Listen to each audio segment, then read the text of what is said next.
Баршаңызға сәлем, құрметтілерім, сіздермен Динара. Қойдың қабырғалары мен сиыр етінен күнбағыс май қоспай өте дәмді қуырдақ дайындаймын және сіздермен рецептімен бөлісемін. Ол үшін керек ингредиенттер: қойдың қабырғалары және сиыр еті, құйрық май, пияз және картоп. Алдымен қызып тұрған қазанға баяу отта құйрық майды қуырып аламын. Құйрық майды қызарғанша және одан май бөлінгенше қуырамын.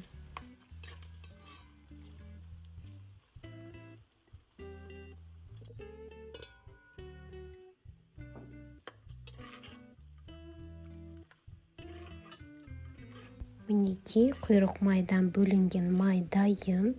Енді осы майдың бетіне ет саламын.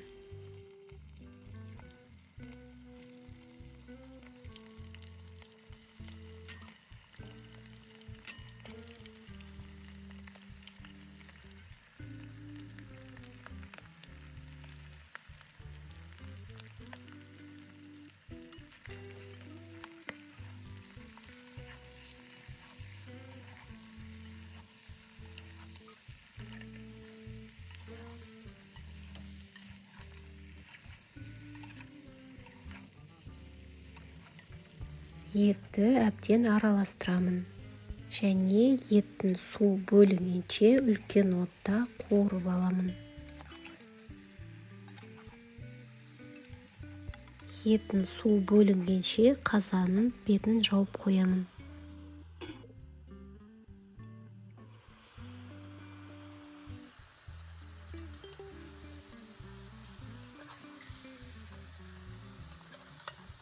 Мінекей, еттен су бөлінді. Енді дәміне қарай тұз қосуға болады.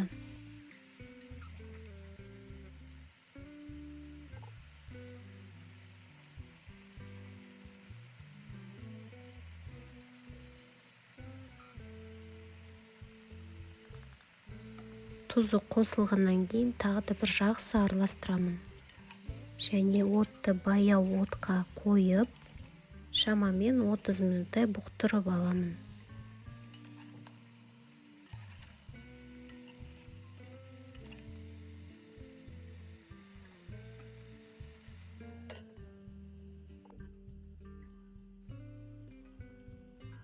Арасында араластырып тұру қажет.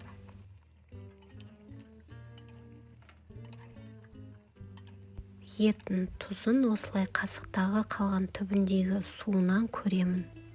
Егерде тұзы аздау болып жатса, осылай тағы да дәміне қарай қосамын және жақсылап араластырамын.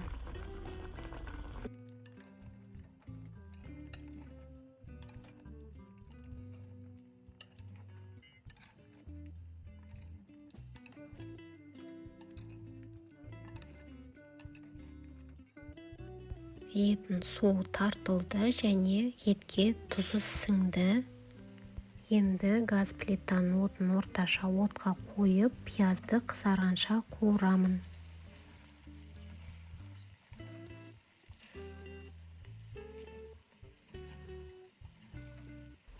Арасында осылай араластырып тұру қажет.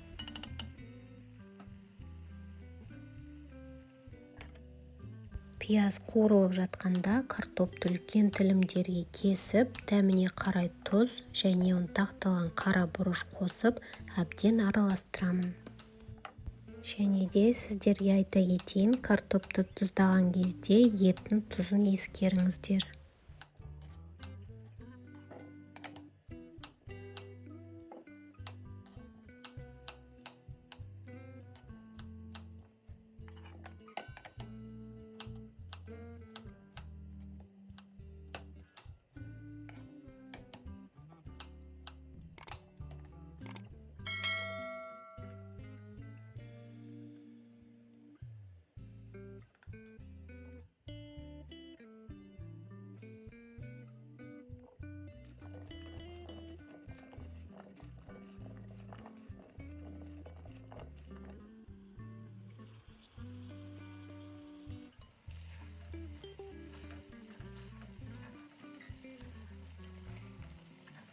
Картопты қоспай тұрып, етті тағы бір жақсы араластырамын.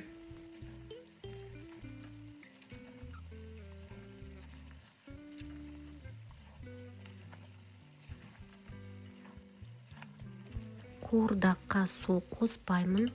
Өйткені картоптан бөлінген суға ет пен картоп бабымен бұқтырылатын болады.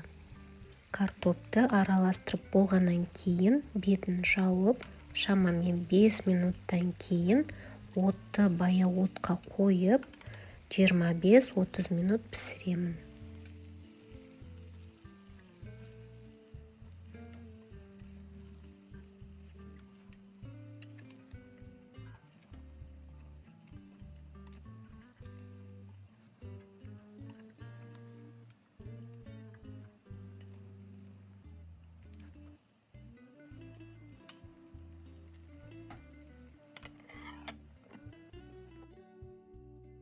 Мінекей қойдың қабырғалары мен сиыр етінен өте дәмді қуырдақ дайын. Сіздерге ұсынған рецепт және видео ұнаса, лайк басып, комментарий жазып тіркелуді ұмытпаңыздар.